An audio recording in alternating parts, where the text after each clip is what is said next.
সকলকে শুভেচ্ছা CTTC official YouTube চ্যানেলের পক্ষ থেকে। আজ আমি আবার আরেকটি নতুন টপিক নিয়ে হাজির হয়েছি আপনাদের সামনে। কোর্স 1.1.4 ইউনিট 1 ভাষা ব্যবহারের যে পটভূমি, সেই ভাষা ব্যবহারের পটভূমি যে একটি সাব যে ইউনিট আছে, সেই সাব ইউনিট হচ্ছে আজকে ব্লুমফিল্ড। এই ব্লুমফিল্ড থেকে একটি কোশ্চেন নিয়ে হাজির হয়েছে, ভেরি ইম্পর্টেন্ট কোশ্চেন। এই ফার্স্ট ইউনিটে হচ্ছে কি না, তো হচ্ছে তিনটে ভাষাবিদ আছে, তিনজন ভাষাবিদ আছে, যেমন কে কে, লিওনার্দো ব্লুমফিল্ড, চমস্কি আর হচ্ছে ফার্দিনান্দ দি সসুর। তো যাই হোক, আজকে লিওনার্দো ব্লুমফিল্ড নিয়ে একটু হাজির হয়েছে। তাহলে লিওনার্দো ব্লুমফিল্ড কি, যে 1887 থেকে 1949 সাল পর্যন্ত, অর্থাৎ 1887 সালে জন্মগ্রহণ করেছিল আর মৃত্যু হয়েছিল 1949 খ্রিস্টাব্দে। ইনি কে ছিলেন? ইনি একজন মার্কিন ভাষাবিজ্ঞানী ছিলেন। ঠিক আছে, এবার 1930 থেকে 40-এর দশকে তিনি কি করেছিলেন না, তো মার্কিন দেশে যে ভাষা বিজ্ঞানের যে কাঠামোগত যে স্তর, সেই কাঠামোগত স্তরে ব্যাপক বিপ্লব ঘটিয়েছিলেন। তাহলে যেহেতু এই কোশ্চেনটা কেমন হতে পারে দেখুন, যে দেখুন এটা যে theories of language development Bloomfield, এটা কোশ্চেনটা কি, যে ভাষা বিকাশের ক্ষেত্রে ব্লুমফিল্ডের অবদান। তাহলে ভাষা বিকাশের ক্ষেত্রে ব্লুমফিল্ডের অবদান কি?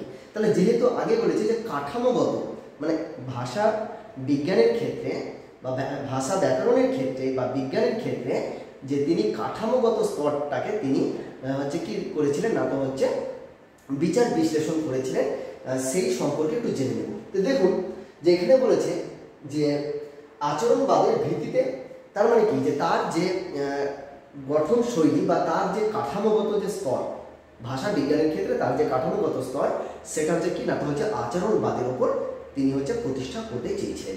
এখন এই আচরণবাদটা হচ্ছে কি না, তো ভাষার একটি যে উদ্দীপনা ও প্রতিক্রিয়ার যে প্রক্রিয়া, সেই প্রক্রিয়ার ওপর তিনি হচ্ছে নির্বাচন করেছিলেন। ঠিক আছে, তার যে ভাষার যে চর্চা বা তার যে ভাষার যে কাঠামোগত হচ্ছে বিষয়, সেটাকে এবার বলেছে দেখুন যে আচরণবাদের ভিত্তিতে তিনি যেহেতু তৈরি করেছিলেন, এখন আমরা দেখে নিব যে তার এই আচরণবাদ অর্থাৎ যে ভাষার যে কাঠামোগত যে বিচার বিশ্লেষণ, সেটা কি, সেখানে তিনি বলতে চেয়েছেন যে কি ভাষার যে ক্ষুদ্রতম যে একক মরফিম, সেই মরফিমের ওপর তিনি হচ্ছে কি আলোকপাত করেছিলেন। এখন এই মরফিমটা কি, আপনাদের সামনে একটা বিষয়, একটা প্রশ্ন আসতে পারে যে মরফিমটা কি জিনিস। মরফিমটা হচ্ছে কি, যে শব্দ আর হচ্ছে কি না, তো উচ্চারণের যে হচ্ছে কি সমন্বয়, হ্যাঁ, বা একটা অর্থের যে সমন্বয়, শব্দ ও অর্থের যে একটা সমন্বয়, সেই সমন্বয়টাকে তিনি মরফিম হিসেবে উদ্ভব ঘটিয়েছিলেন ভাষা ব্যাকরণের ক্ষেত্রে।